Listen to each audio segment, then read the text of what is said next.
இந்த நாளிலும் கூட உங்களை எல்லாரையும் இந்த வீடியோ மூலமாய் சந்திப்பது நான் மிகவும் மகிழ்ச்சி அடைகிறேன். இந்த நாளிலும் கூட நாம் தியானிக்க போகிற காரியம் என்ன அப்படின்னு சொல்லி பாத்தீங்கன்னா, போன வருஷம் நிறைய காரியம் செஞ்சிருப்பீங்க, இந்த வருஷம் வேற காரியம் செஞ்சிருப்பீங்க, இந்த வருஷம் புதுசா ஏதாவது ட்ரை பண்ணிருப்பீங்க, நம்மளுடைய வாழ்க்கையில நிறைய டிசிஷன் எடுத்திருப்பீங்க. இப்படி நிறைய காரியங்கள் நம்ம செய்து கொண்டு இருக்கிறோம். பழைய காரியம் செய்யறோம், புதுசா காரியங்கள் செய்யறோம். பட் அதனால நம்ம சந்தோஷமா இருக்கிறோமா?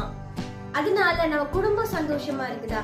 ஓகே, இதனால நம்ம சந்தோஷமா இருக்கிறோம் அப்படின்னா நம்ம குடும்பம் சந்தோஷமா இருக்குதா அப்படின்னு நம்ம யோசிக்கிறோம். என்னோட செய்கையினால பாதிக்கப்பட்டது யாரா இருந்தாலும் எனக்கு கவலை கிடையாதுன்னு சொல்லி வாழ்ந்து கொண்டிருப்போம் அப்படின்னா நம்ம யோசிக்க வேண்டிய காரியம் நிறையவே இருக்குது.